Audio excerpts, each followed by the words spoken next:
అద్వైతానుభూతి.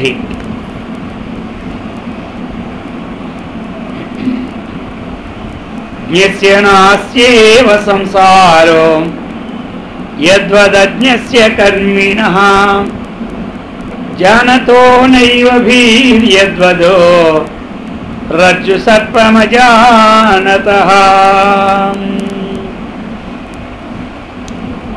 జ్ఞస్య సంసారః నాస్త్యేవ. జ్ఞః అంటే తెలుసుకున్నవాడు, జ్ఞః అంటే తెలుసుకున్నవాడు, సర్వజ్ఞ అంటే సర్వము తెలుసుకున్నవాడిని సర్వజ్ఞ. జ్ఞస్య చక్కగా విషయాన్ని తెలుసుకున్నవాడికి, తత్వాన్ని తెలుసుకున్నవాడికి సంసారః నాస్త్యేవ. ఈ జన్మజరా మృత్యు ప్రవాహమైన సంసారం ఆయనకి ఎప్పుడూ లేదు. యద్వత్తు అజ్ఞస్య కర్మిణః. ఎవరికయ్యా? అజ్ఞస్య జ్ఞానం లేకుండా కేవలం కర్మిష్ఠునికి జన్మజరా ప్రవాహమైన సంసారము ఉంటుంది. జానతో నైవ భీహి యద్వత్తు రజ్జు సర్పమజానతః. భీహి రజ్జు సర్పమును అజానతః తెలుసుకోలేని వాడికి భయము ఉంటుంది. రజ్జు సర్పమును తెలుసుకోలేని వాడికి భయము ఉంటుంది. జానతః నైవ భీహి. తెలుసుకున్న వాడికి భయము. జ్ఞస్య భయం నాస్తి, అజ్ఞస్య భయం అస్తి. ఈ సంసారం కూడా ఎవరికి భయము, ఎవరికి భయం లేదు? అజ్ఞానికి భయము, జ్ఞానికి భయం లేదు. అజ్ఞానికి భయం. తెలుసుకోలేనంత వరకు అజ్ఞానికి త్రాటి ఎందు సంపబుద్ధి ఉంది కాబట్టి భయం. దాని సంగతి తెలిసేసుకున్నాడు ఒక రహస్యంగా. వీడు భయపడుతున్నాడు, వీడు తెలిసేసుకున్నాడు. ఇక వీడికి భయం లేదు, వాడికి భయం.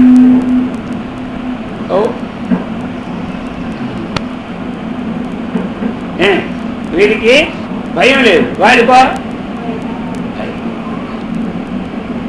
అలాగనే ఈ జన్మజరామృత్యు ప్రవాహమైనటువంటి సంసారం యొక్క స్వరూపము తెలుసుకున్న వాడికి భయం, తెలియని వాడికి భయమే భయం.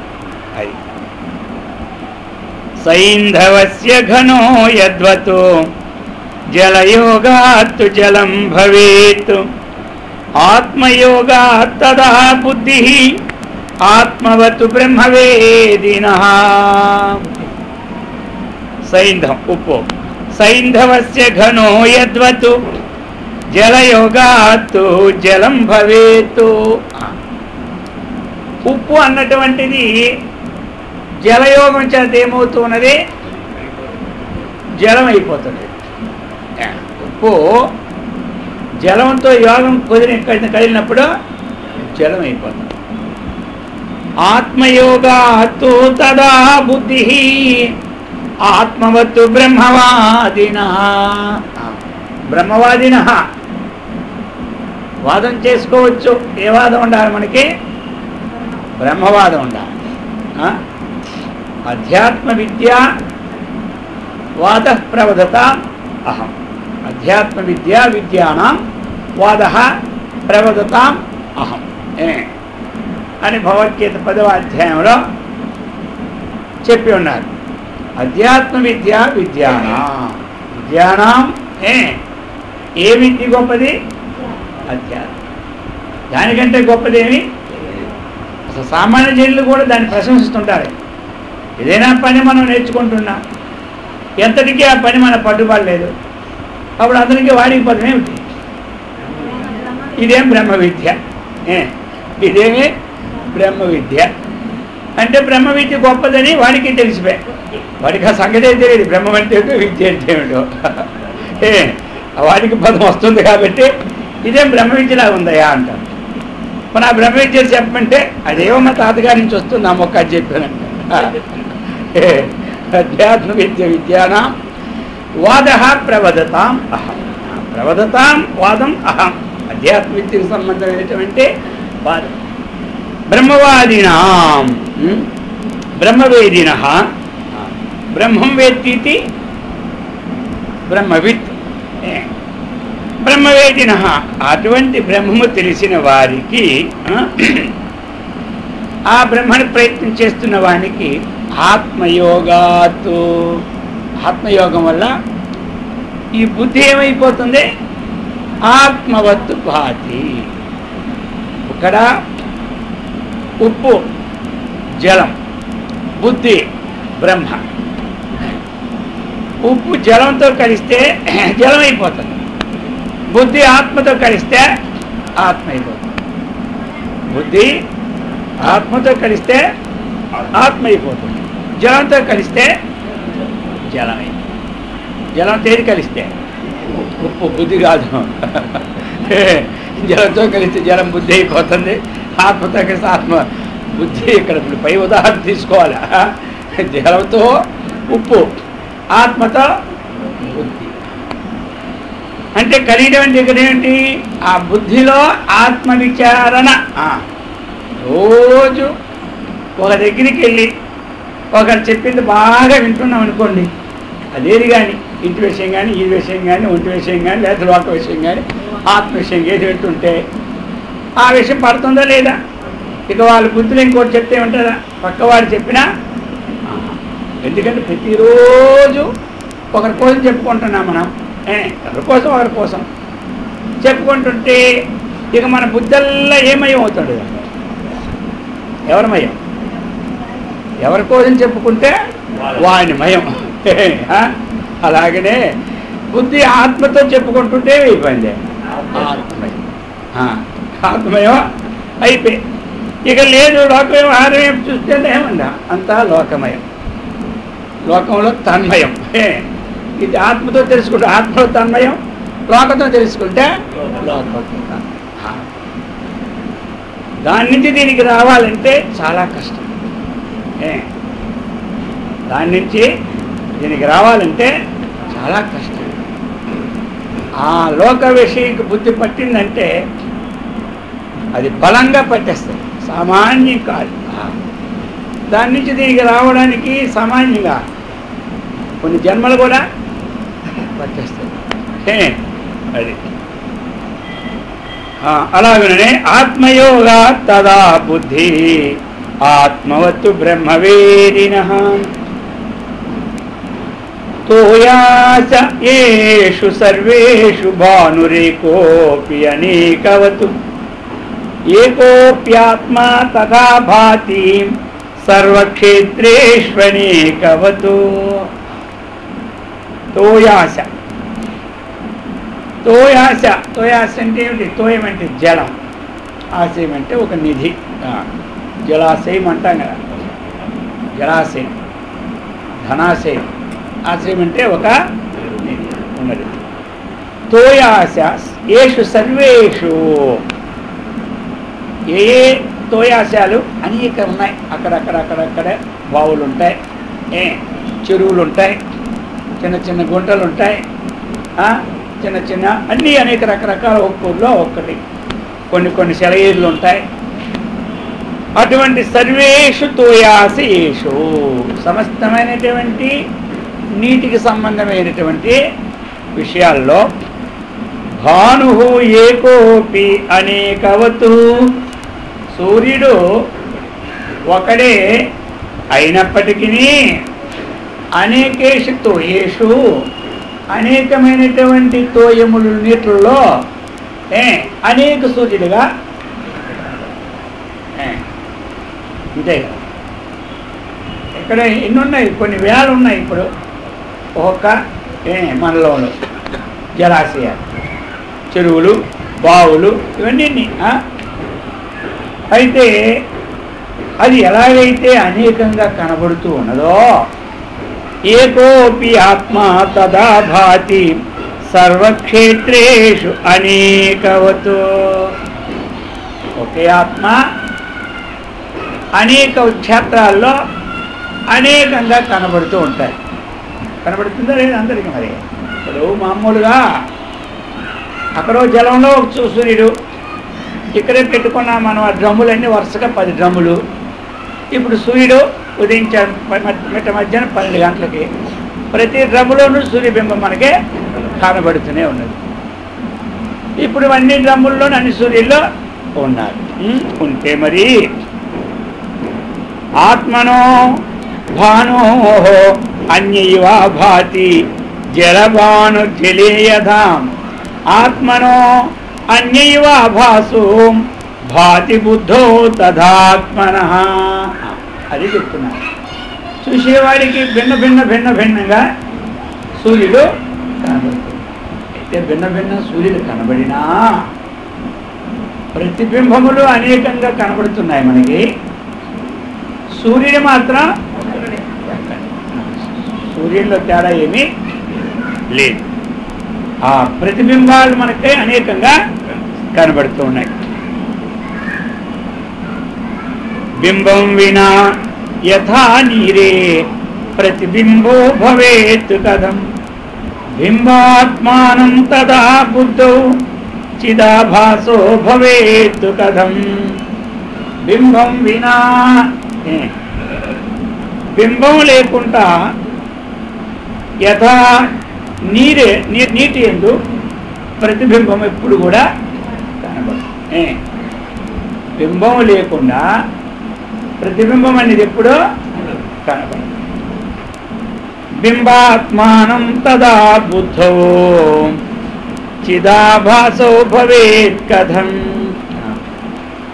ఆ బింబాత్మ లేకపోతే చిదాభాసుడు కూడా లేడు. చిదాభాసుడు కూడా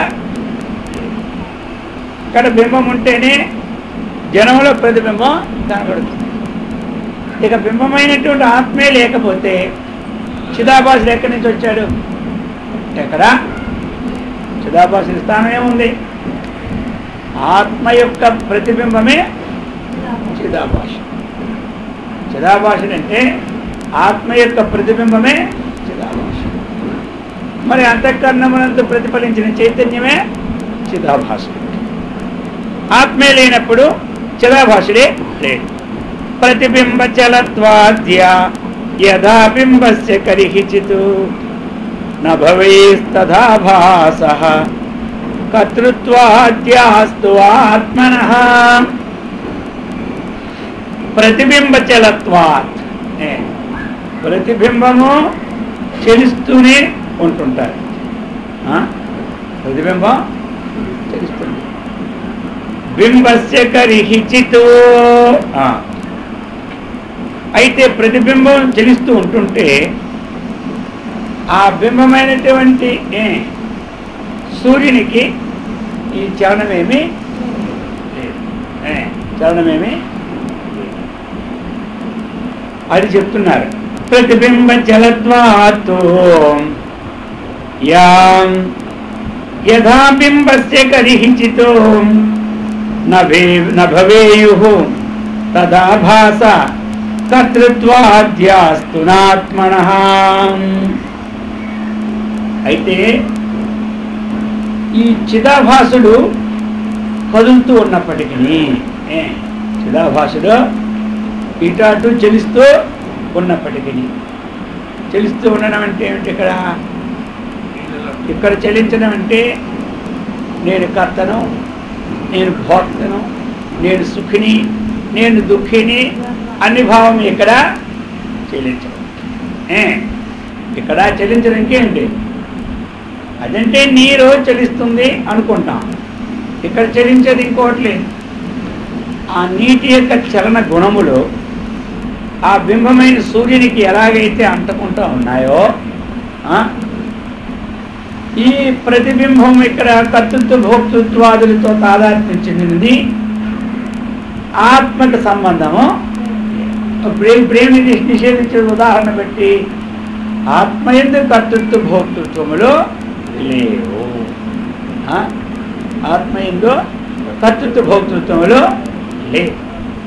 ఎందుకు? చిదాభాసుని ఎందే ఉన్నాయి ఇవన్నీ.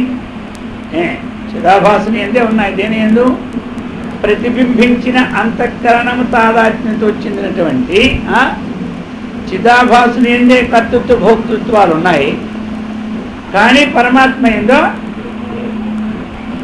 మరి అర్థం కావాలి అంటే సూర్యుడి యొక్క ప్రతిబింబము మనకు అందులో పడింది.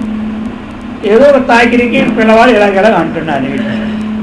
అంటూ ఉంటుంటే బింబం ఇటు అట కదులుతూనే ఉంటుంది. ప్రతిబింబం దాని బింబం కదులుతుందా? సూర్యుడు అలాగనే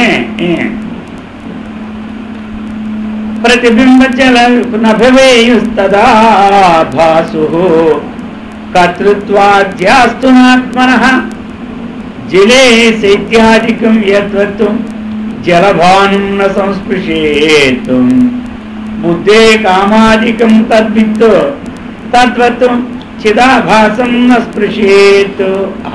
ఇంకోటి మళ్ళీ ఉదాహరణ. ఎందుకంటే ఆ బుద్ధి యందు ఏవైతే గుణాలు ఉంటున్నాయో ఆ గుణాలన్నీ కూడా ఆత్మకు సంబంధం లేదు. అలాగే నీటి యందు గుణం. ఇప్పుడు నీటి ఉంది, ఒక్కదికి నీరు ఎలా ఉంటుంది? చల్లగా అయిపోతుంది. మనం కూడా ఎక్కువ ఐసేసి వదిలేసామనుకోండి, పెద్ద పెద్ద ఫంక్షన్లో పెద్ద పెద్ద డ్రమ్ములు అంతంత ఐసి పడేస్తారు. ఎందుకంటే తాగి చల్లగా ఉండాలి. తాగేవాడు చూపిస్తారు. పడేమంటే మొత్తం బడిన వేయాలి అన్నీ. చేయబడితే షాక్ కొట్టు ఉంటుంటాయి ఆ నీళ్ళు మనకి. ఏదో సంతలో చింతది పోతుంది అనమాట. అలాగనే ఋషికేశ్ వెళ్ళాం.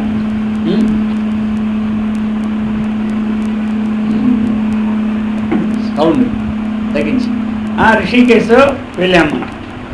ఆ ఋషికేశ్ వెళ్తే అక్కడ ఆ నదిలో ఎంత చల్లగా ఉంటుంది.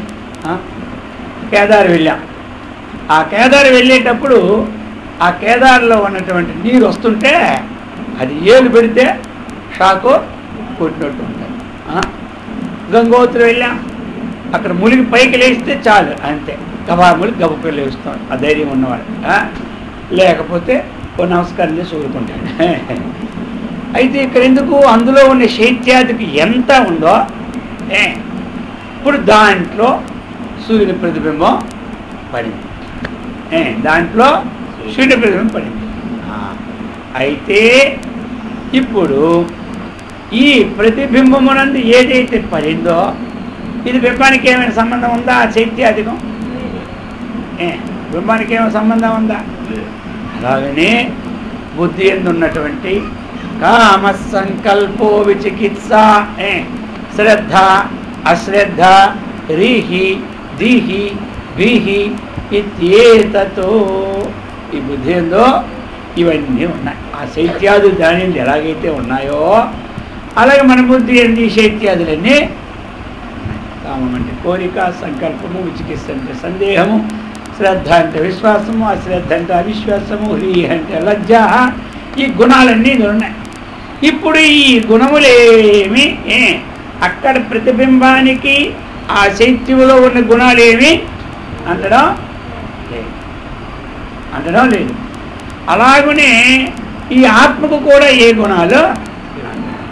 ఒక్కొక్క ఉదాహరణ తీసుకొచ్చి ఆత్మ యందు గుణములు లేవంటే ఎలా లేవు? ఆత్మ లోపట ఉండి గుణాలు లోపట ఉంటే దానికి అంటకుండా ఎలా ఉంటాయని ప్రశ్న వస్తుంది. కొన్ని ఆత్మ బయట ఉండి గుణాలు లోపట ఉంటే అవి నాకు అంటవు అన్నీ బాగుంటుంది. అది లేకపోతే గుణమే నడవదు.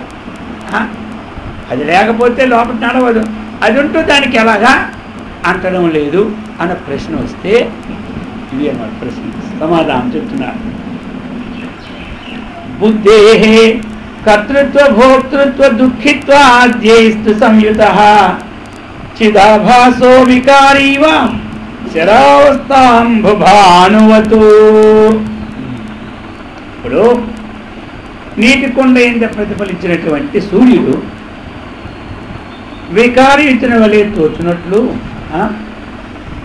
బుద్ధికి సంబంధించిన కర్తృత్వ భోక్తృత్వాది గుణ సంబంధమును చిదాభాసులు కూడా వికార వలె ఉంటున్నారు. ఇక్కడ ఇంతవరకు పరమాత్మకి సంబంధం లేదని చెప్పినాడు. ఇప్పుడు ప్రతిబింబం కోసం చెబుతూ ఉన్నాడు.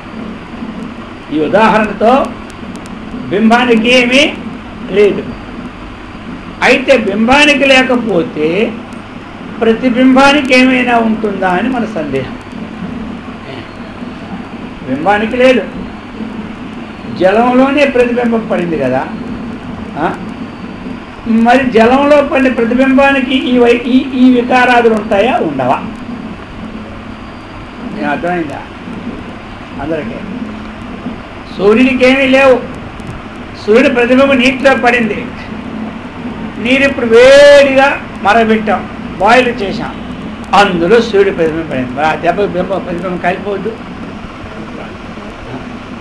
అంత వేడికి మన ఏది పెడితే కాలిపోతుంది కదా. ప్రతిబింబం కలలా వద్దా? అతను కాలిపోవాలి కదా.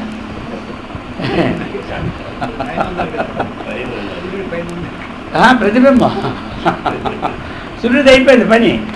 ఇప్పుడు సూర్యుడి బింబం కదా. ఇప్పుడు సూర్యుడితో అయిపోయింది దగ్గరతో ఇంత శ్లోకంతో.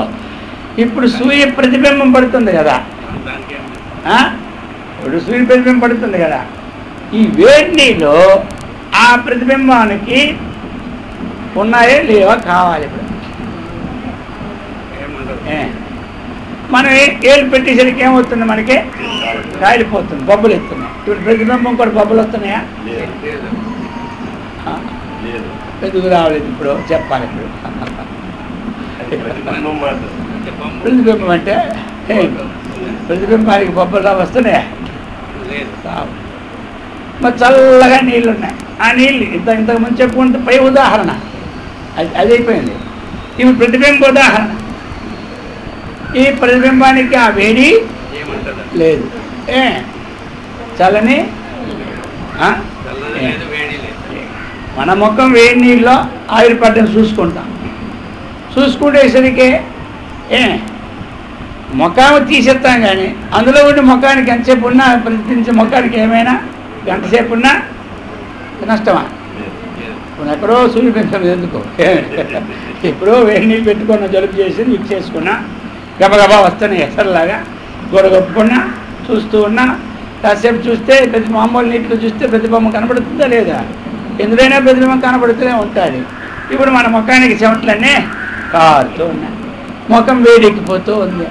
ముఖం మాడిపోయిన ప్రతిబింబమా? దానిలో ఉన్న ప్రతిబింబం మన ముఖం మాడిపోయినట్టుంటే అది మాడిపోయినట్టు కనపడుతుంది అంతే. మన ముఖం మాడిపోయినట్టుంటే అది మాడిపోయినట్టు కనపడుతుంది. అలాగనే ఆ సూర్య ప్రతిబింబానికి కూడా ఏమి అది అన్వయం చేస్తున్నాడు. ఇప్పుడు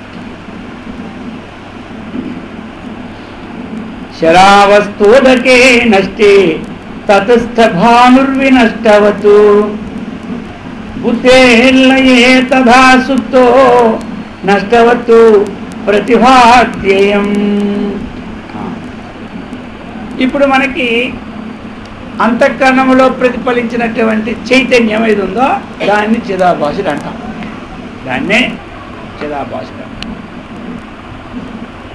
ఈ చిదాభాసుడు అంతఃకరణంతో సంబంధమైనటువంటి కర్తృత్వము భోక్తృత్వము ఏమి ఉన్నప్పుడు ఈ కర్తృత్వ భోక్తృత్వాలు పరమాత్మకి సంబంధం లేవని అనుకున్నాం.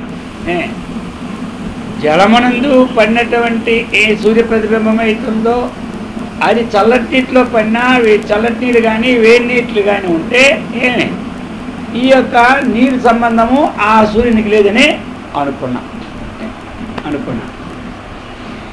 మరి ఇప్పుడు ఆ సూర్యునికి లేకపోతే, ఆ బింబానికి లేకపోతే ప్రతిబింబానికైనా ఉండదా అని ప్రశ్న వచ్చింది అనుకోండి. ప్రతిబింబానికి కూడా ఏమి నష్టమో, ప్రతిబింబానికి కూడా ఏమి నష్టమో. అలాగనే ఆ అంతఃకరణ మీద ప్రతిఫలించినటువంటి చేది ఆ చైతన్యమనే చిదాభాసుడు అంటాము. అతన్నే జీవాత్మ అంటాం. అతన్ని ఇంకేమంటాం? చిదాభాసుడు అంటాం. అయితే ఇప్పుడు మరి ఆయనకి లేకపోవచ్చు కానీ ఈయనకైనా ఉండద్దా? ఎవరికైనా జీవాత్మ. అని మన భావన. సూర్యుడికి లేకపోయినా పర్లేదు కానీ బింబానికి ఆ వేడి ఉండొద్దా అంటే ఉంటుందా? ఉంటుంది, కాలిపోవాలి కదా, కాదు కదా. లేదు. అలాగనే అంతఃకరణములో ప్రతిఫలించిన చైతన్యానికి కూడా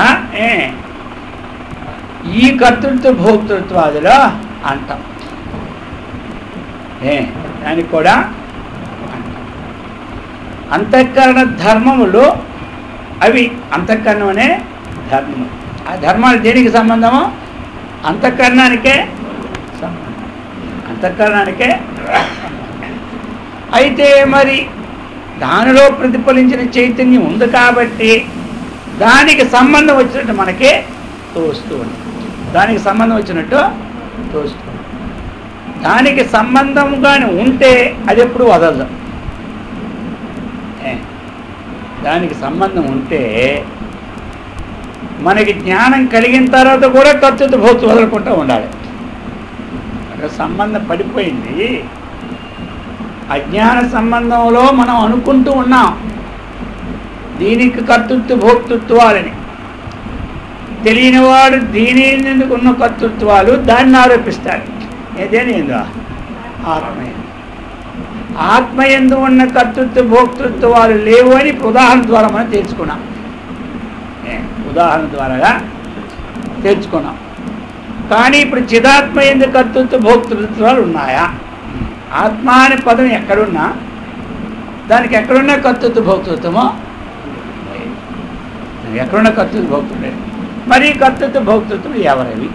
దానిది కాకపోతే దీనిది కాకపోతే ఎవరివి? అవి అంతఃకరణం యొక్క ధర్మాలే. అయితే దానిలో ఇది పరిణి చేత ఆ ధర్మము దీన్ని అనుకుంటున్నాం. ఇప్పుడు జ్ఞానం లేను. మరి జ్ఞానం ఇప్పుడు అంటుకున్నది దాంతో ఎల్లప్పుడూ సంబంధం ఉంటే ఎప్పుడు ఉండవలసిందే. ఎప్పుడైతే జ్ఞానం కలిగినప్పుడు నాహం కర్త నాహం భోక్త అని చెప్పుకున్నాం నిర్వాణ షట్కంలో. నాహం నాహం నాహం. మరి ఇది ఎక్కడి నుంచి పోతుంది? ఇప్పుడు వస్త్రం ఉంది. వస్త్రములో ఇది ఎప్పుడు వస్త్రం అనిపించుకుంది? అడుదారం నిలువు దారం ఉన్నప్పుడు వస్త్రం ఉంది. ఇప్పుడు మనం ఏదో దారం తీసాం. ఇప్పుడు అడుదారం తీసేస్తాం, నిలువు దారం తీయకపోతుంది కదా. అడుదారాలన్నీ తీసాం, ఇంతవరకు ఉన్నాం.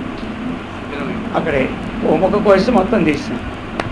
తీస్తే ఇప్పుడు ఏమైంది? ఇది వస్త్రమా నాశనం అయిపోయింది. వస్త్రమా నాశనం. వస్త్రం అనిపించుకోలేదు. ఇప్పుడు ఏమనిపించుకుంది? నూలు దారం అనిపించుకుంది.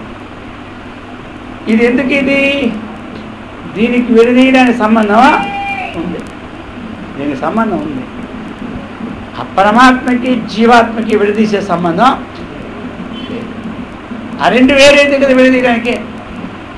ఇప్పుడు ఈ రెండు వేరే ఇచ్చేది విడదీసగలిగాం. ఈ రెండు మనకి ఇటుపక్క నుంచి ఒకటి వేసాం మొట్టమొదట, తర్వాత ఇటుపక్క నుంచి ఒకటే వేసాం. వేసించేది ఇప్పుడు తీరే వీలు పడింది. మరి ఇప్పుడు ఏ ఆత్మ అయితే ఉన్నదో ఆ ఆత్మ యొక్క ప్రతిఫలించిన చైతన్యమే అంతఃకరణలో ఉంది కాబట్టి ఇప్పుడు ఆ అంతఃకరణానికి కర్తృత్వ భోక్తృత్వాలే కానీ ఆత్మ కర్తృత్వ భోక్తాలంటే ఆ కర్తృత్వ భోక్తాలు దీనికి ఉండే మళ్ళీ దానికి అప్పుడు ఉంటుందా? ఒకటి వినాశమైందంటే రెండోది కూడా వినాశం కావాలి. జీవాత్మకి నాశం ఉందని చెబితే వస్త్రానికి నాశం ఉన్నదంటే అవయం పూర్తిగా పోయినప్పుడు కదా నాశనం అవుతుంది. అవయం వినా నాశం అవుతుందా? అలాగే అక్కడ కూడా జీవాత్మక నాశం ఉందని అనుకుంటే అప్పుడు దీనికి దానికి నాశం లేని దానికి ఒక జీవాత్మక నాశం ఉందంటే పరమాత్మ కూడా నాశం ఉందని ఒప్పుకోవాలి. ఒక్క దారానికి నాశం వస్తే మొత్తం వస్త్రం అనే పేరు ఎలాగా వస్త్రానికే నాశం వచ్చిందా లేదా? నష్టం వచ్చిందా లేదా? అలాగనే వస్త్రంలో ఒక అంశం పోయింది, ఇంకొక అంశం ఉంది, కానీ వస్త్రం నష్టం అయిపోయింది. అలానే పరమాత్మలో ఒక అంశమైన దానికి ఏమి ప్రతిఫలించిన చైతన్యమైన జీవాత్మకి నాశం ఉన్నది అంటే అప్పుడు ఏం చేయాలి? పరమాత్మ కూడా నాశనం కావాలి. పరమాత్మకి నాశనం శాస్త్రం ఒప్పుకుంటుందా? పరమాత్మకి నాశనం లేదు, జీవాత్మకి నాశమో. అది జీవాత్మకి లేదు, ఇది పరమాత్మకే లేదు. మరి దేనికి ఉన్నది అంటే స్వతహాంగా చూస్తే ఇనుములో కూడా అగ్ని లేదు. ఇనుములో అగ్ని ఎక్కడి నుంచి వచ్చింది? లేదు. ఉష్ణత్వ ధర్మము ఇనుములో ఉందా? లేదు. అగ్ని సంబంధమైన దాన్ని తగిలించేత ఉష్ణత్వ ధర్మము ఇనుముకి వచ్చింది. ఉష్ణధర్మము ఇనుము వచ్చింది.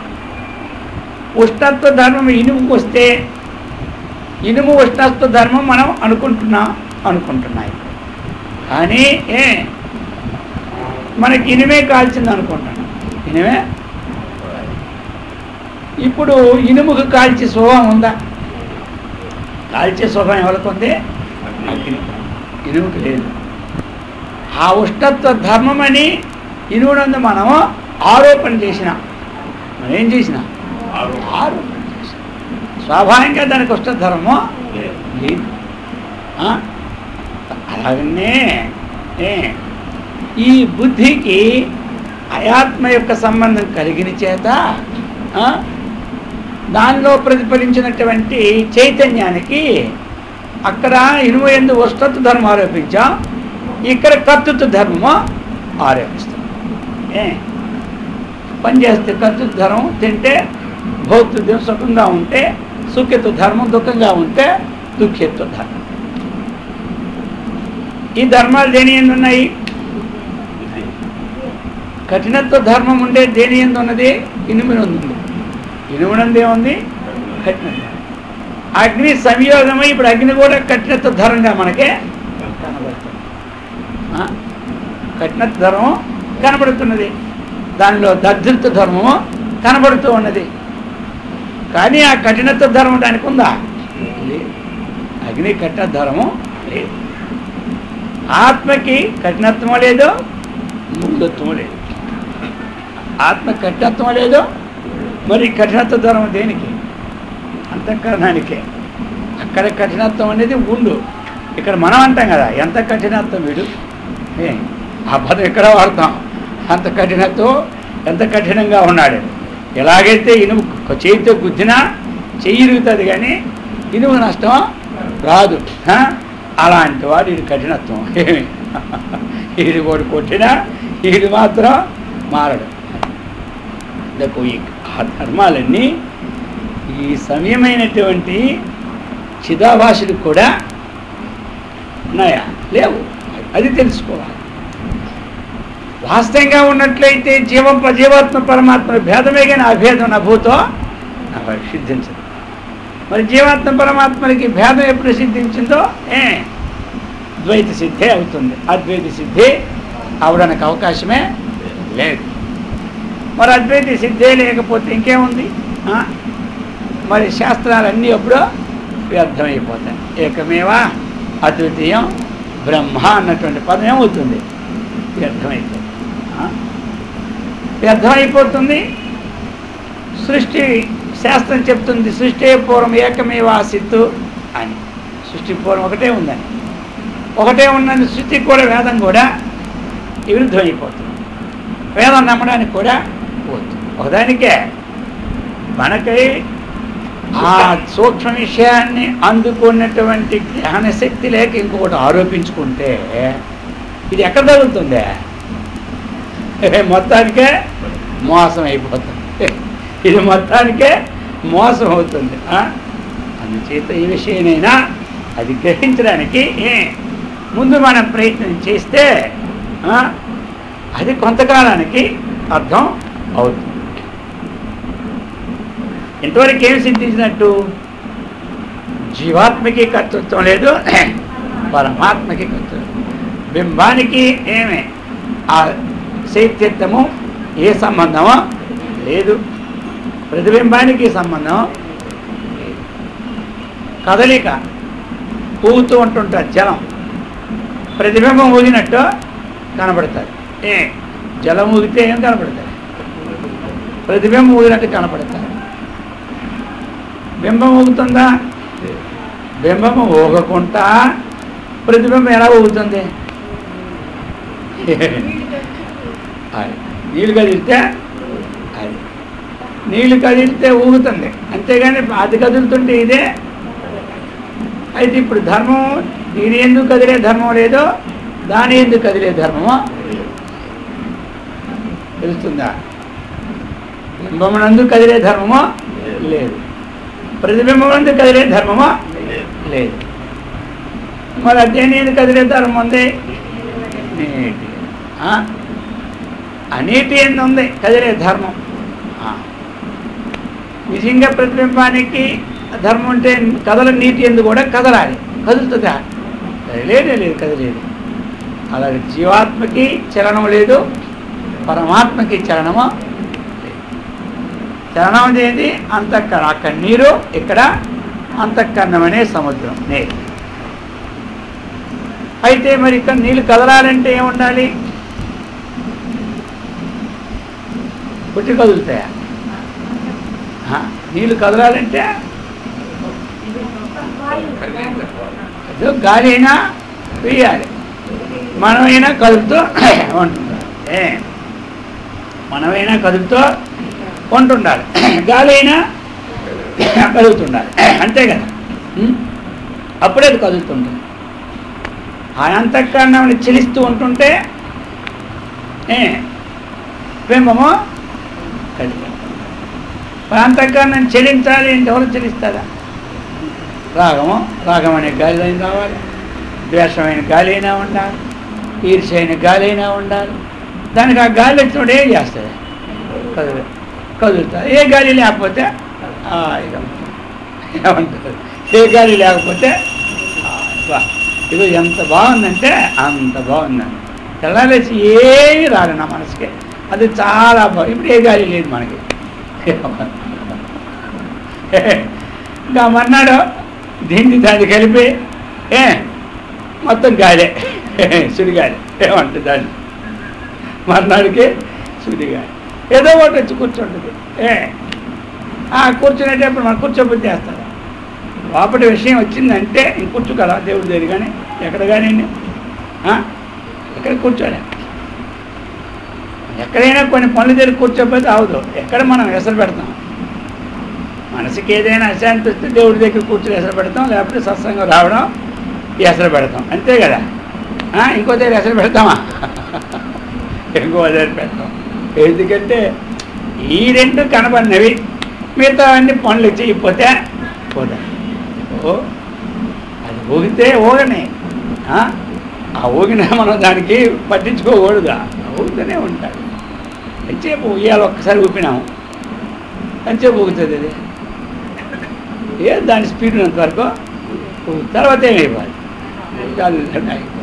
ఇది అంతే. ఎంతసేపు ఉంటుంది ఊపు.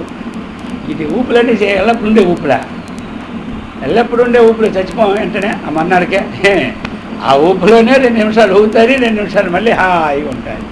ఓన్లీ ఊపోప్పుడు మనకే మంచిది అనిపిస్తుంది. మళ్ళీ అర్థమైందే. ఎక్కడో తుఫాను పెట్టిందని కాసేపు ఉంటుంది. ఆ తుఫాను రావడే మనకు నీళ్ళు ఉన్నాయి, ఇలా నీళ్ళు ఉంటాయనా చూసారా? అయ్యో తుఫాను వచ్చేస్తే మొట్టమొదటి ఎలా ఉంటుంది, అందరికి ఆందోళన ఉండేది. ఆ తుఫానే లేకపోతే నీళ్ళే ఉండవు కదా, తుఫాను రావడం మంచిదే అండి. అలాగే ఇందులో కూడా తుఫాను వస్తూనే ఉంటుంటుంది. వచ్చిన తుఫాను మన మంచికే కానీ ఇంకో మంచికే కాదు అది చెప్తున్నారు. జలస్తార్కం జలంచోర్మిం భాసయన్ భాతి భాస్కర ఆత్మభాసం దియ బుద్ధే కర్తృత్వాదినయం తథా. అది ప్రతిబింబ సూర్య ఏమి జలతరంగమును ప్రకాశింపచేయచ్చు. ప్రతిబింబించిన సూర్యుడు ఏం చేస్తున్నాడు? జలతరంగాల్ని ప్రకాశింపచేస్తున్నాడు.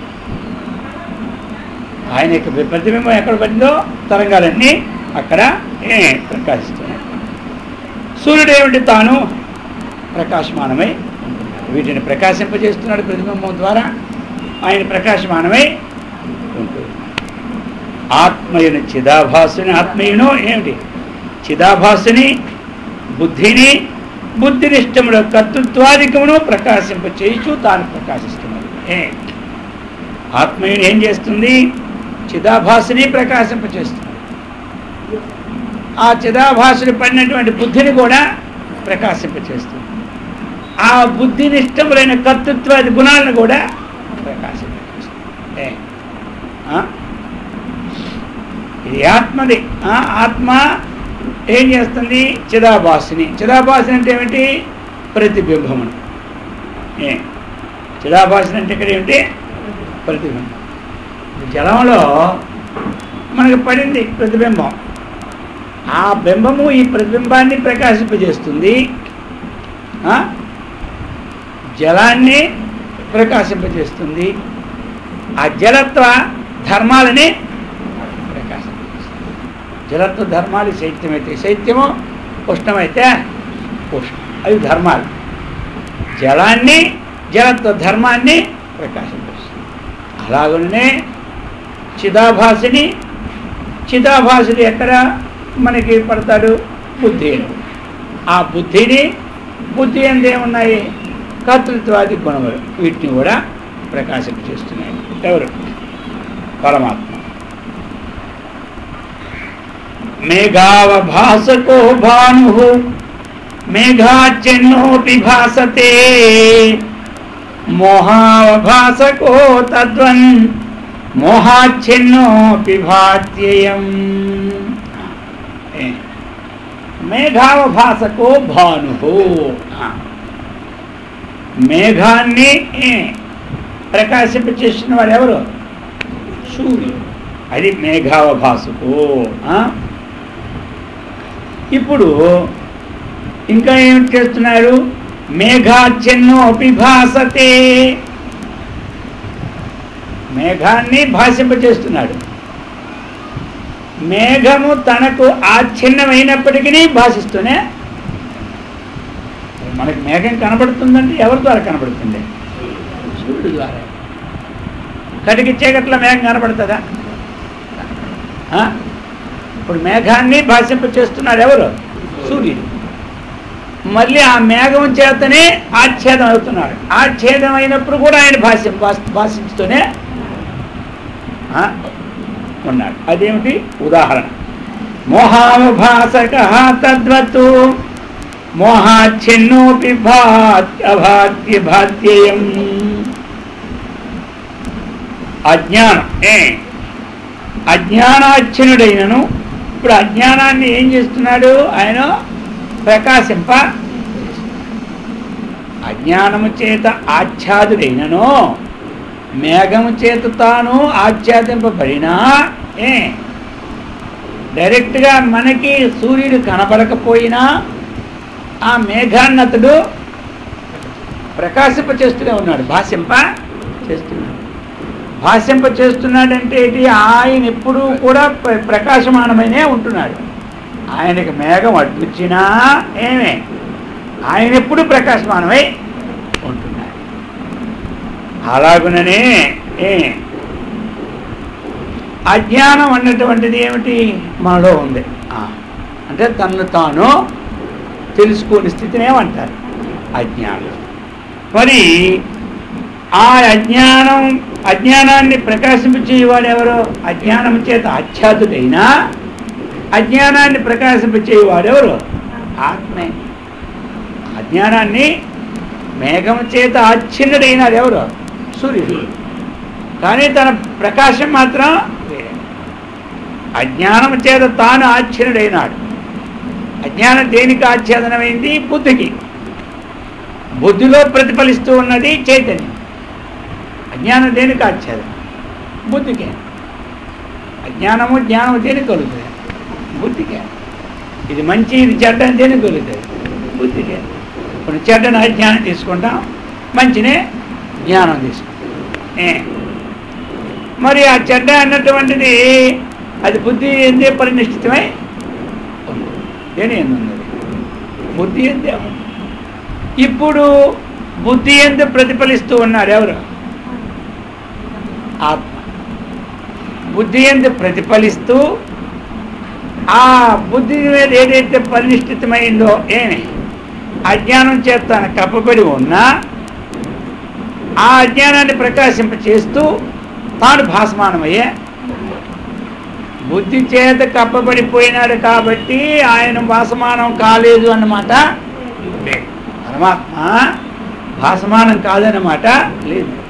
మనకి అజ్ఞానం ఉన్నా ఆయన భాసమానకమే, జ్ఞానం ఉన్నా భాసమానకమే. మనం అతను తెలుసుకోవడానికి ప్రయత్నం చేసినా ఆయన ప్రకాశం ఇప్పుడు ఉంటుంది. మనం తెలుసుకుంటే ప్రకాశం కరెంటు వోల్టేజ్లా పెరగదు. తెలుసుకోలేకపోతే ఆ బెడ్ లైట్ లాగా తగ్గిపోదు. మనం మనకి మేఘము కనబడినంత మాత్రంలో సూర్యుల్లో కాంతి మాత్రం ఏమీ అయితే మనకేమైంది, మేఘం వేసరికి అబ్బా ఎంత చల్లగా ఉంది అంటే సూర్యుడు తగ్గిపోయినట్టుగా. మన దృష్టిలో ఏమిటి, సూర్యుని కాంతి తగ్గిపోయినట్టు. ఇప్పుడు ఇంతవరకు చల్లగా ఉంది, ఎంత ప్రకాశం ఉంది ఆ సూర్యుడు ఆ మేఘం పోతే. అంటే మేఘం పోయేటప్పుడు ఆయన ప్రకాశం ఎక్కువ ప్రకాశం, కానీ మేఘము ఉన్నప్పుడు మేఘం లేనప్పుడు ఏమంటారు ఎక్కువ ప్రకాశం, కానీ మేఘం ఉన్నప్పుడు తక్కువ ప్రకాశం. కానీ శోభం ఆయనకు ఉందా? ఆయనకు లేదు. ఆయనకి మధ్యదాకా ఏముంది మనకి మేఘం. ఇప్పుడు చెట్టు కింద మనం కూర్చున్నాం ఎండలతో వెళ్ళి, చెట్టు గాలి వేసి చెట్టు కొమ్మలకి మనకి సూర్యుడు చాటుగా ఉంటే ఎలా ఉంటుంది, మనకు చల్లగా ఉంటే ఇప్పుడేమనుకుంటాం ఆయన కాంతి తగ్గింది అనుకుంటాం. ఆయన కాంతి ఎప్పుడు తగ్గేది, అట్నుంచి మనం ఇటు వేసరికి ఎంత కాంతి పెరిగిపోయింది అనుకుంటాం. అది మన యొక్క భ్రమ. అలాగునని మనకి అజ్ఞానంతో ఆవరణ పడినప్పటికీ ఆయన దేదీప్యమానమై ప్రకాశిస్తూ ఆ అజ్ఞానాన్ని కూడా ప్రకాశింప చేస్తూ. ఇప్పుడు మనము ఎప్పుడైతే బుద్ధిలో పరినిష్ఠితమైపోయినటువంటి అజ్ఞానాన్ని దేని మీద ఉందో దాని ద్వారానే దాన్ని తొలగించాలి. ఇప్పుడు బుద్ధిలో మనం ఆత్మానాత్మ విచారణ చేసినప్పుడు ఏమవుతుంది, అజ్ఞానం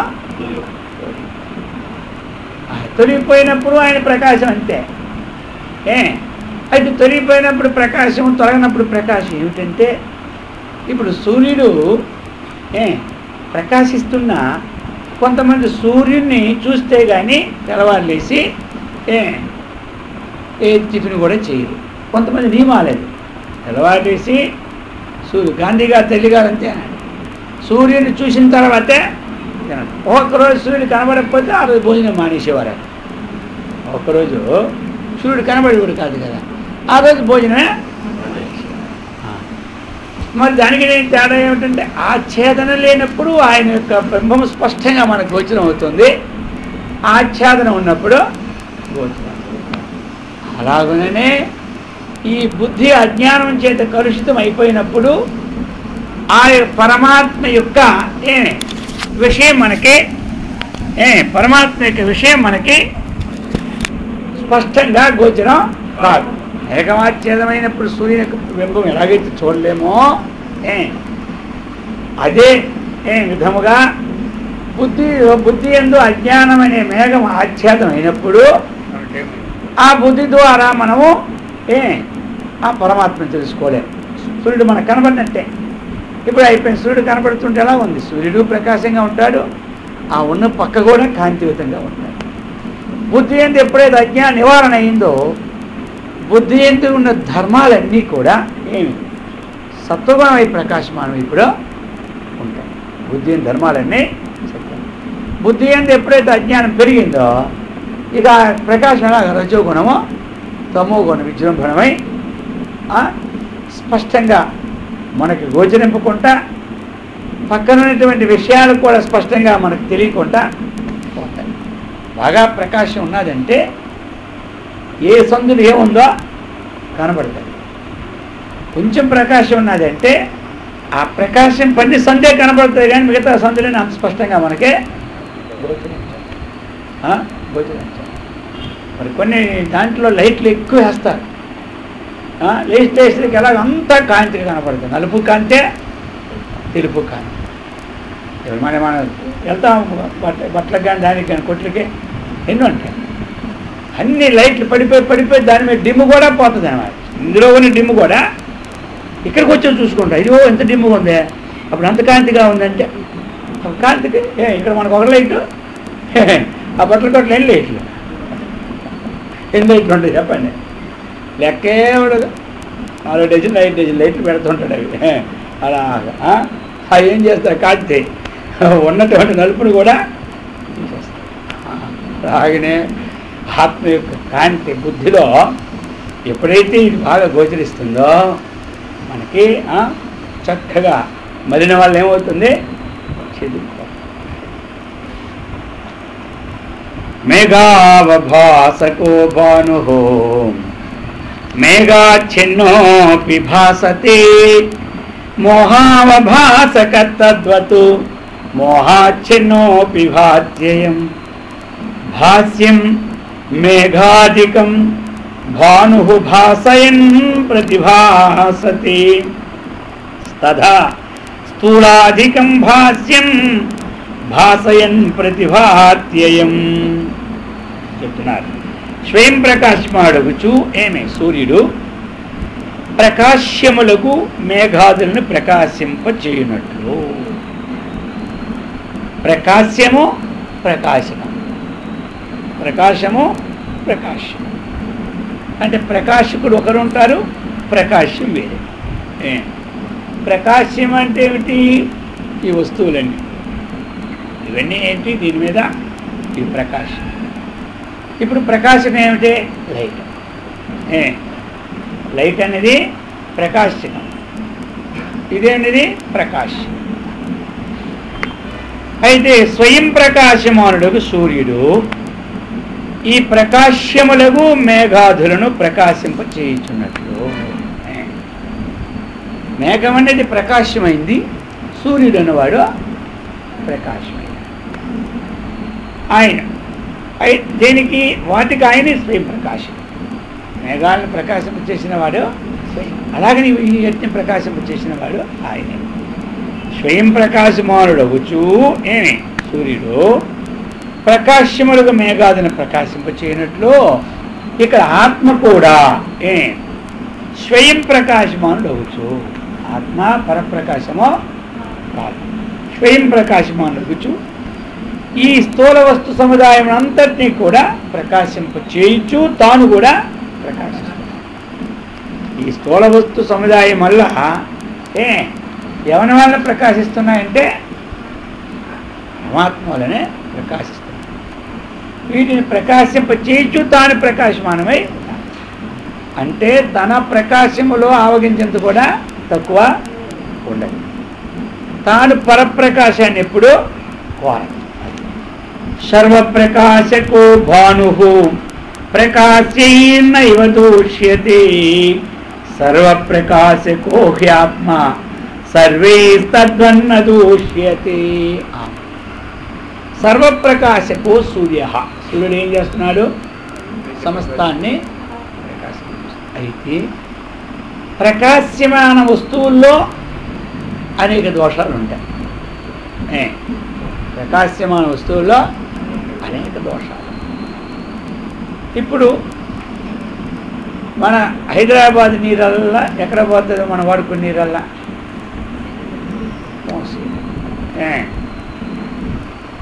ఇప్పుడు ప్రకాశ్యం, అది ప్రకాశ్యం అనమాట. మూసినది కూడా ప్రకాశ్యం, ఒక గట్ట కూడా ప్రకాశ్యం, అక్కడ బ్రిడ్జి కూడా ప్రకాశం. ఇవి ప్రకాశం అనేది ఎవరు? సూర్యుడు. ఇవి ప్రకాశం. ఆ ప్రకాశ్యములో ఉన్న దోషాలు ఉంటాయి కొన్ని.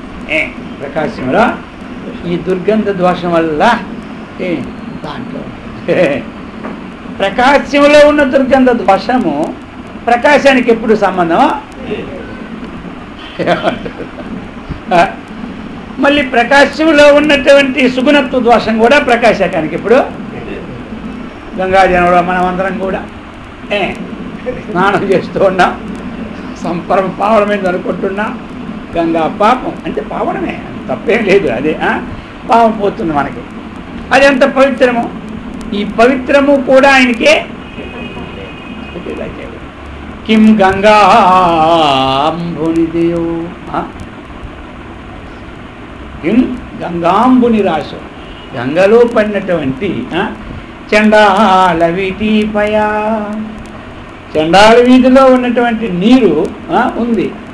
ఆ నీటిలోనూ సూర్యుడు ప్రతిఫలిస్తున్నాడు, గంగానదిలో కూడా సూర్యుడు ప్రతిఫలిస్తున్నాడు. ఈ రెండింటి యొక్క పవిత్రము బింబానికి సంబంధం లేదు, అపవిత్రము బింబానికే. శంకరాచార్యుల వారు చండాలను యొక్క చండాల రూపంలో శివుడితో సంవాదము జరిగినప్పుడు గచ్చి గచ్చి అనేటప్పుడు ఆయనది చెప్పాడు, కిం గంగాంబుని రాసో, ఆ గంగ అందులో పడినటువంటి సూర్యుడు, చండాల వాటిపయే, చండాల వీధిలో పడినటువంటి ఆ మురగల్లో పడినటువంటి సూర్యుడు. ఈ రెండు ఆయనకంటూ ఆయనే. సూర్యుడికి ఏ విధముగా అయితే ప్రకాశమానమైన వస్తువుల్లో ఉన్నటువంటి దోషాలు ఆయనకు అంటవో, అలాగనే పరమాత్మ ఈ శరీరములో ప్రకాశిస్తూ ఈ శరీరములో ఉన్నటువంటి దోషాలు మనకి రాగమున్నా, ద్వేషమున్నా, ఈర్చున్నా, మలినమున్నా, పాపమున్నా, పుణ్యమున్నా దీనికి ఆయన ఎప్పుడు సంబంధం. అందుకు ఉదాహరణ, ఆ ఉదాహరణ పడితే కానీ ఈ అసలు మనకే పట్టదు. ఆ ఉదాహరణ అందుకే ప్రతిదానికి ఉదాహరణ ఉండాలి. లోపల ఆత్మ ఉందా, మనం ఒక అబద్ధం ఆడుతున్నాం, దేనికి సంబంధం, నాకు సంబంధం, ఆత్మ సంబంధం అని వచ్చాం. ఆత్మ సంబంధం ఒక నిధి చెప్తాం, దేనికి సంబంధం ఇది, నిజం దానికి సంబంధం లేదు, అబద్ధం. ఇప్పుడు మనం కూర్చున్నాం లైట్లో, కొంతమంది ఇక్కడ అబద్ధం మాట్లాడతారు, కొంతమంది ఇక్కడ నిజం మాట్లాడతారు, కొంతమంది అక్కడ పేకాట ఆడతారు. రేదిలో చెప్తున్నా, కొంతమంది ఇక్కడ సత్సంగం జరుగుతూ ఉన్నది. ఇప్పుడు దానికి ఏమైనా సంబంధం ఉందా? ఇప్పుడు ప్రకాశిస్తుందా లేదా అన్నిటికీ? ఈయనేమో సత్సంగం, ఈయనకి నేను ప్రకాశం ఇవ్వాలి, ఆయన నేను అబద్ధం ఆడుతున్నాడు, ఆయన నేను ప్రకాశం ఇవ్వకూడదు ఉంటుందా? ఆయన ఆయన ఆయన పక్క తెలిసేసరికి లైట్ ఆగిపోతుందా? మన పక్క లైట్ తిరుగుతుందా? ఉందా? లేనే లేదు. ఎలాగైతే ఆ ప్రకాశానికి మనం చేస్తున్నటువంటి సంబంధం లేమి, దానికి సంబంధం లేదో, ఈ లోపల ఉన్న ప్రకాశ స్వరూపుడికి కూడా మన వాడే నాటకాలన్నీ ఆయనకి సంబంధం. ఆయనకి సంబంధం, ఆయన ప్రకాశంలో నాటకం ఆడుతూ ఉన్నాం, ఈయన ప్రకాశంలో నాటకం ఆడుతున్నాం, ఆయనకి సంబంధం లేదు.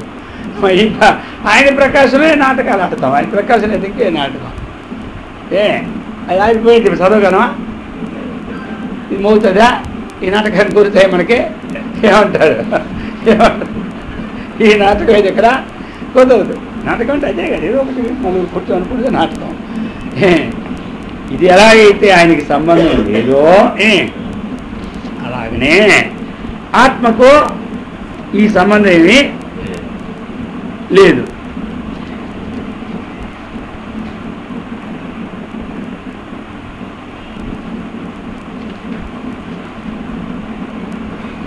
అది చెప్తున్నారా? భాష్యం మేఘాధికం భానుర్భాసయతే భాసయన్ ప్రతిభాసతే తథా స్థూలాధికం భాష్యం భాసయన్ ప్రతిభాత్యేయం సర్వప్రకాశకో భాను ప్రకాశైర్న దూష్యతే సర్వప్రకాశకో హి ఆత్మా సర్వైస్తద్వన్న దూష్యతే. ఇది తెలుసుకోవడం సామాన్యమా? సూక్ష్మమైనటువంటి బుద్ధి వస్తూ ఉంటుంటేనే ఇది పడుతూ ఉంటుంది, ఇది పడుతూ ఉంటుంది. ఇది పట్టాలి అంటే లోపల సత్వగుణం అనేది బాగా కావాలి. అప్పుడేమవుతుంది, సత్వగుణం మీద బాగా పడతాయి. అంతఃకరణ శుద్ధి ఎందుకు చేసుకోవాలంటే అందుకోసమే. అంతఃకరణ శుద్ధి చేసుకుంటే ఇది మనకి ఆత్మతత్వము వచ్చేసినట్టు. వస్త్రశుద్ధి చేసుకుంటే రంగు బాగా పడతాయి. మన గోడ ఉంది, ఆ గోడ సరిగ్గా గీయకుండా వేసేసినాం ఏమవుతుంది? అంత అంత అంత కాంతి ఉంటుంది. అందుకనే కొంతమందికి ఆ గీతకి మళ్ళీ డబ్బు ఎందుకు వేసే తొందరగా అయిపోతుంది పని అంటే అది అలాగే ఉంటుంది. అది ఎలా ఉంటుంది అంటే ఇక అలాగే ఉంటుంది, మళ్ళీ గీతలు వస్తూనే ఉంటుంది. అలాగనే వినాలి. సరే, ఇంతకు ముందున్న దానికే ఇప్పుడు కొంత బాగానే ఉంటాయి. ఏదో దగ్గరికి వచ్చినప్పుడు కనపడుతుంది, కానీ దూరం నుంచి చూసినప్పటికి మాత్రం తెల్లగానే కనపడుతుంటుంది. అలాగనే ఈ రజస్తమో కొనాలి ఉన్నప్పుడు కూడా మన వేదాంతం ఇంటూ ఉంటున్నా అంతలో కొంత పడుతూనే ఉంటుంటుంది. దానికి ఎలా పట్టిందో రంగు దీనికి అలాగనే పడుతుంది అంటే గుడ్డ ఉతకపు రంగేసినా మరీ తెల్ల వస్త్రం కంటే తెల్ల వస్త్రం కనబడుతుంటుంది. అయితే కొద్ది రోజులు ఉతుకుతుంటుంటే అది ఇది కలిసి మొత్తం ఓడిపోతుంటుందా?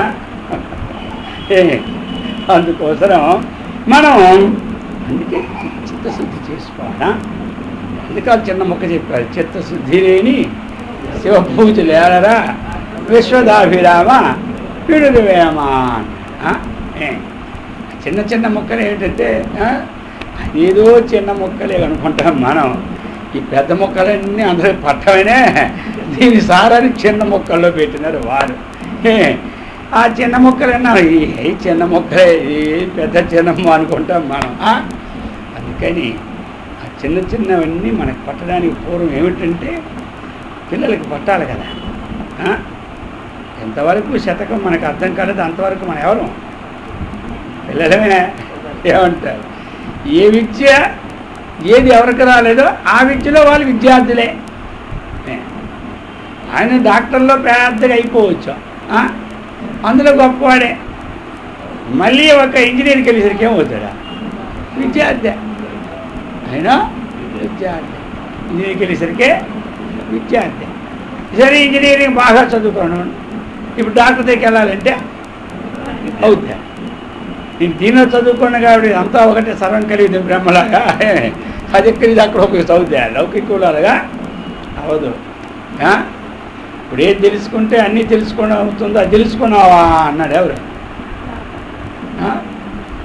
యుద్ధాలు కూడా శాతకేతువుకి ఏది తెలుసుకుంటే ఈ సమస్తం తెలియ అది తెలుసుకున్నావా అన్నాడు. ఆయన అన్నాడు ఇది ఎక్కడ లేదు మా కోర్సులో అన్నాడు. మా కోర్సులో వ్యాకరణం తెలుసుకుంటే వ్యాకరణమే కానీ దాంట్లో సాహిత్యమే లేదు. సాహిత్యం తెలుసుకుంటే సాహిత్యం కానీ వ్యాకరణం లేదు. మా నాన్నగారు చెప్పిందంతా ఏమి నాకు అర్థం అవుతుంది, ఆయన తను తిరిగిపోతుంది. ఇది తెలుసుకుంటే ఈ సంస్థ అది తెలుసుకున్నావా అంటాడు. అది ఎలా తెలుస్తుంది? మీమాంస చదువుకుంటే మీమాంస తెలుస్తుంది, తర్కం తెలుస్తుంది, సాహిత్యం వరకు సాహిత్యం తెలుస్తుంది, వేదాంతం వాడికే. ఇప్పుడు సాహిత్యం వాడు చెప్పుకెళ్ళిపోతాడు, వేదాంత పిల్లలు చెప్పమంటే ఇది నా డ్యూటీ కాదు, నాకు సంబంధం లేదంటాడు. అయితే మరి బాగా వ్యాకరణం చదువుకుంటే చక్కగా శాస్త్రాలన్నీ చదువుకుంటూ అన్నీ చర్చ చేసుకుని వ్యాకరణం బాగా చదువుకుంటే వాడు దేన్నైనా అభివర్తిస్తాడు. తర్క వ్యాకరణాలు రెండు బాగా చదువుకున్నవాడు వాడు ఏ గ్రంథమైన వాడికే తక్కిన గ్రంథాల్లో అన్నీ ఏది తెలుసుకుంటే అదేగా తెలుస్తాయి. అందుకని అది నాకు తెలియదు అన్నాడు. అలాగనే లోకంలో కూడా మనం ఏ శాస్త్రం చదువుకుంటే అదే తెలుస్తుంది. అన్నీ మనకే తెలియదు. అన్నీ తెలియాలంటే మరేమిటి? అప్పుడు ఆత్మతత్వాన్ని తెలుసుకుంటేనే అన్నిటికీ ఆధారం అది. కాబట్టి అది తేలిగ్గా ఉంటుంది. అది చెప్తున్నారు. అది లోకంలో అనేకమైనటువంటి ఉదాహరణలతో మట్టిని తెలుసుకుంటే కుండలు అన్నీ ఒకటే, బంగారం తెలుసుకుంటే ఆ బంగారు ఆభరణాలు ఒకటని దాన్నే మన తత్వమసి మహావాక్య పుస్తకంలో అనేక రకాలుగా రాసిపెట్టడం జరిగింది. అది అన్నమాట విశేషం. అందుచేత మనకి ఈ సర్వప్రకాశాన్ని ఆత్మ ప్రకాశిస్తున్నప్పటికీ అది దేని చేత కూడా అంటపడదు. ఆత్మ ఎందుకు అంటదు అంటున్నాం కదా మనం. మనలో ఉన్న ఆత్మ దానికి అంటకపోతే ఎలా? సూర్యుడు అంతటా ఉన్నా ఉరికి దాని ఆయనకి అంటదు. గంగా పవిత్ర పావన కూడా ఆయనకే. అలాగనే మనలో ఉన్న ఆత్మకి మనం చేస్తున్నటువంటి విషయాలు దానికి ఏమి అందరూ తెలిసిందా? దానికి ఏదే అంటారు. మరి దేనికి అంటున్నాయి ఇదంతా? ఇప్పుడు అంతఃకరణం అంటుతుంది. ఆ అంతఃకరణంలో ఆ శక్తి పడడం, మళ్ళీ రావడం, మళ్ళీ పోవడం, అంటుకోవడం, దాన్నే వదిలించుకోవడం. అది వదిలించుకున్నప్పుడు సాక్షిగానే ఉంటుంది, అంటుకున్నప్పుడు సాక్షిగానే. మనం మంచి చేసినప్పుడు సాక్షిగానే ఉంటుంది, చెడు చేసినప్పుడు సాక్షి ఉంటాయి. అందుచేత అందరూ కూడా అటువంటి తత్వాన్ని చక్కగా తెలుసుకొని సత్కర్మనిష్ఠులమై, భగవద్భక్తులమై, ఆత్మవిజ్ఞాన సంపన్నులమై, బ్రహ్మానందముతో విరాజినట్లు ఆ గురుదేవుడు శ్రీకృష్ణ పరమాత్మ అందరికీ ఇచ్చి సదా రక్షించుగాక. ఓం సహనా భవతు.